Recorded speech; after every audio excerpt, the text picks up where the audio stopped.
ሰላም ሰላም ውድና የተከበራችሁ የቻናሌ ቤተሰቦች ፋሚሊዎች እንዴት ናችሁ? ደህና ናችሁ ወይ? እኔ በጣም ደህና ነኝ፣ እግዚአብሔር ይመስገን። ሰላማችሁ ያላችሁ በተረፈረፈ ይበል እያልን ዛሬም በአዲስ ቪዲዮና በአዲስ ርዕስ መጥተናልኝ። እንግዲህ ጥፍት ብለናልኝ። ምንም ማለት አይቻልም።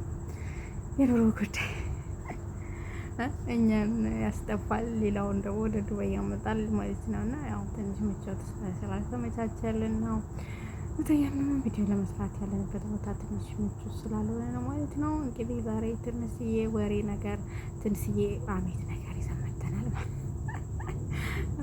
መጥተናል ማለት ነው። እናንተም ደግሞ በጥሞና እንድታዳምጡን በአክብሮት ጋብዘናችኋለሁ። እሱ ምንድነው እንግዲህ የነ አመታቸው ማለት ነው። መጀመሪያ እስኪ ሞረድ ላድርገው ማለት ነው። እና የእነዚህ ጉዳይ ነው ማለት ነው። እንግዲህ በዱባይ ፈሽ እያሉ ነው ማለት ነው።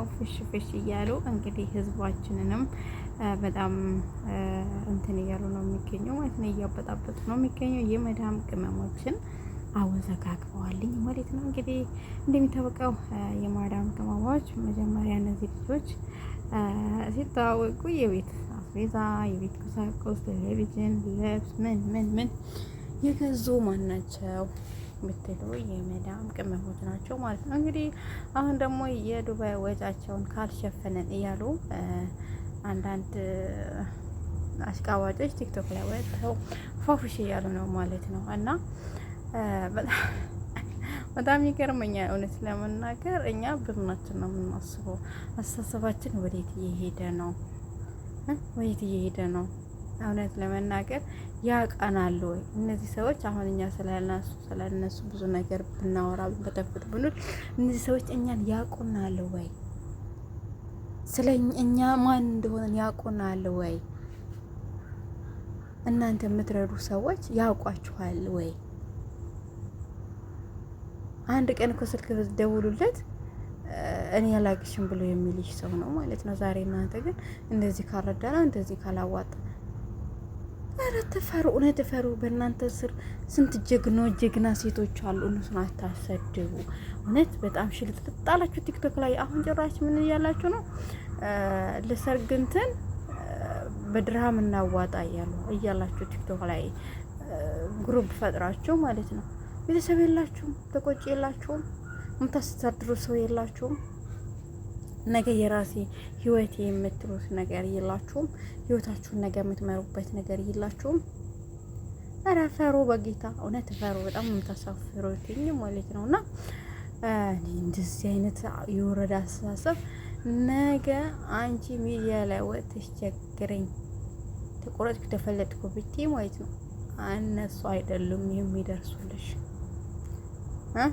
ምንም ቢሆን ቤተሰቦችሽ፣ ወገኖችሽ ናቸው። ስለዚህ ምን አለ እናትሽ አንድ ነገር ብታደርጊ፣ ለአባትሽ አንድ ነገር ብታደርጊ፣ ለወንድምሽ፣ ለወገኖችሽ ብታደርጊ፣ ነገ ለማይጥልሽ ሰው የሆነ ነገር ብታደርጉ ምን አለ? ለእነሱ ግሩፕ ከፍታችሁ የዱባይ ወጪ መዝናኛ ምን የክላስ ምን የሰርግ ምን አገብቷችሁ ነው? ለእናንተ ሲሆን የሚደጋገሱት እነዚህ ልጆች እናንተ ሲሉ ነው ለሰርግ የሚዳገሱትኝ። እውነት ለእናንተ ሲሉ ነው። ኧረ ወይዬ ፈሩ፣ ጌታ ፈሩ። ለምን ሆናችሁ ነው? እንዳስተውሉ። ቤተሰብ ምን ይለናል በሉ። ቤተሰብ ምን ይለናል? ነገ እኛ ምንድን ነው ማረፊያችን? ነገ ምንድን ነው የሚከተለን? ያቆናል ወይ? ይሄ ልጅ ያቀናል ወይ? ነገ የሆነ ችግር ቢደርስልን አብርሃም ይረዳናል ወይ ብላችሁ አስቡ። ዛሬ ጊዜ ሰውን አትደገፉ፣ ፈጣሪያችሁን ተደገፉ። እውነት ፈጣሪያችሁን ብቻ ተደገፉ። ሰው ነው። ዛሬ ይወድሻል፣ ነገ ይጠላሻልኝ ማለት ነው። ግን ምንም ጊዜ መቼም ጊዜ የማይጠላሽ ፈጣሪሽ አለ። ስለዚህ አስተውሉ፣ እውነት አስተውሉ ነው የምለው እኔ ማለት ነው። አስተውሉ፣ በቃ ወይ ራሳችሁ ተመለሱና አስተውሉ። እንዴ ምን ሆናችሁ ነው? እውነት ምን ሆናችሁ ነው? ነውር ነው፣ የማይደረግ ነውር ነው ማለት ነው። ቤተሰብ እያላችሁ እነሱን ካረዳን ሞተን እንገኛለን። እንቦዘራፍ ወሬ በጣም ብልግና፣ እውነት ብልግና ማለት ነው። ለማንኛውም ወደ ቀልባችሁ ተመለሱ፣ ራሳችሁን አስቡ። እኔም ምንድን ነው ማድረግ ያለሁት ምንድን ነው በላችሁ ራሳችሁን ገምግሙ ማለት ነው። እነሱ ራሳቸው ብር ቢኖራቸው የውል ወጪ ቢኖራቸው ነው የመጡት እንጂ ባይኖራቸው ይመጡ። አንድ ሰው ራሱን ቢተማመንበት ነው የሚመጣ አይደል? ራሱን ባይተማመንበት ምን ሊሆን ይመጣል? ምንም ሊሆን አይመጣም። ራሱን ተማምኖበት አስተማምኖ ይሄን ባደርግ ይሄ ይሆናል ብሎ ራሱን ተማምኖ ነው ይሄ ሁሉ ሀገር አቋርጦ የመጣው ማለት ነው። እና ታዲያ አንቺ ፓስፖርት ስታወጪ ያኔ ወደ ዱባይ ስትመጪ እየረዳሽ ሰው አለ። 5 ብር አትሻል ተቸገርሽም። የሳሙና መግዛት አትሻል አለቀሽም። እውነት ትራንስፖርት አትሻል ሰውን አልለመንሽም። ያንን ቢያንስ ያንን ነገር አስታውሱ። በቃ የመጣችበትን አስታውሱ። ያሁኑን ሳይሆን መጀመሪያ የመጣችበትን ህይወት አስታውሱት። በቃ ለእግራችን ጫማ እንኳን መግዣ አተን የተቸገርንበት ጊዜ አለ። ግን ዛሬ እኛ ለከሌ እንርዳ ለከሌ ለወገኖቻችሁ ለቤተሰቦቻችሁ አትረዱም። ስንት ጎዳና ላይ የወደቁ ጎዳና ላይ የሚራቡ አሉ። ለምን እነሱን አትረዱም? በጣም የሰው እጅ የሚፈልጉ አሉ። በጣም በጣም በጣም እነሱን ብትረዱ ለእናንተም ጥሩ ነው።